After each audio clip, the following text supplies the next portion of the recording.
विकसित भारत संकल्प योजना को लेकर जनपद बहराइच के महसी विधायक सुरेश्वर सिंह ने प्रेस वार्ता कर केंद्र एवं उत्तर प्रदेश सरकार की खूबियां गिनाई।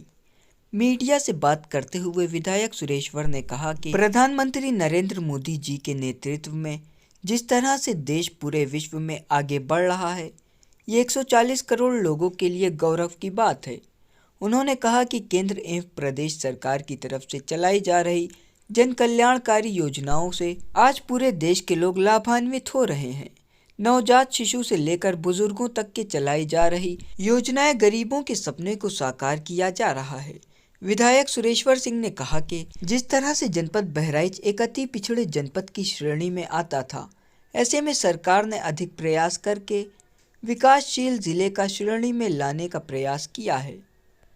केंद्र एवं प्रदेश सरकार की तरफ से चलाई जा रही सभी योजनाएं 100% लोगों तक पहुंच रही हैं और करोड़ों की संख्या में लाभार्थी इसका लाभ भी ले रहे हैं।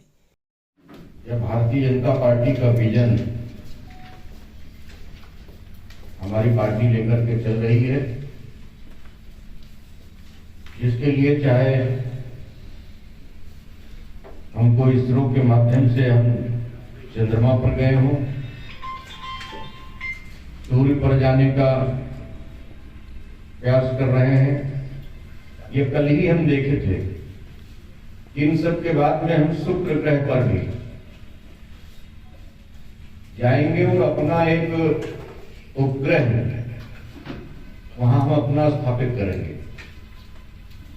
तो सभी क्षेत्रों में चहुमुखी विकास करने में, चाहे कॉरिडोर बनने का मामला हो, चाहे एक्सप्रेस वे बनने का मामला हो, जितनी गति और जहां जहां पे हमको एनओसी नहीं मिली, जैसे कहीं जंगल पड़ गया, हमको एनओसी नहीं मिली है, तो हमारे नितिन गडकरी जी इतने सक्षम हैं, इतने तकनीक के पक्के हैं कि उन्होंने ऊपर से, पेड़ों के ऊपर से उन एक्सप्रेस वे को निकाल दिया है, जिससे नीचे हमारे जानवर भी सुरक्षित रहें, जिनके संरक्षित करने का कार्य भी सरकार कर रही है और हम लोगों को भी जाने आने में असुविधा न हो, जल्दी पहुंचे, इस निमित्त कार्य किए जा रहे हैं। अभी आपने देखा होगा कि डिफेंस कॉरिडोर पे गोला बारूद अस्त्र शस्त्र बनाने का कारखाना का लोकार्पण आदरणीय प्रधानमंत्री जी द्वारा और मुख्यमंत्री जी द्वारा किया गया।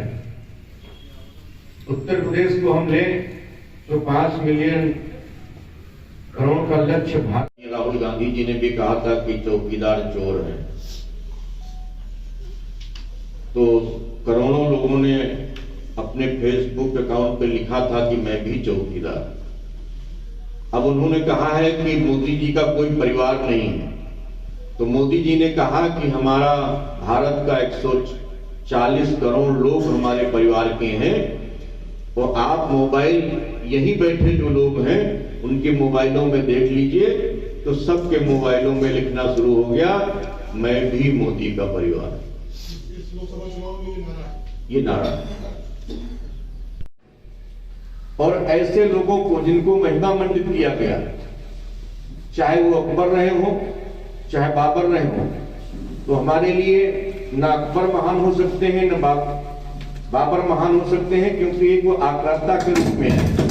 और केवल मुस्लिम की ही बात नहीं है, चाहे मुगल आए हो, चाहे यहूदी आए हो, चाहे ईसाई आए हो, चाहे डच आए हो, चाहे मंगोल आए हो, चाहे हुण आए हो, सब ने भारत में आकर के राज करने का काम किया है।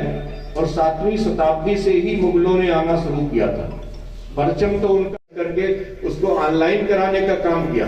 तो समझिए आपने चारों धाम की यात्रा कर ली, आपने हज यात्रा कर ली। तो ये कार्य हमारी पार्टी कर रही है और हम गांव, गरीब, किसान, मजदूर सबके हित में काम कर रहे हैं। अब लोगों के पास 65 साल तक लोगों ने राज किया, तो उन्होंने गरीबी हटाओ का नारा तो जरूर दिया। गरीबी हटाने के नाम पर 65 साल तक राज तो जरूर किया, लेकिन न तो गरीबी हटाने का काम किया, न लोगों को आगे बढ़ाने का काम किया।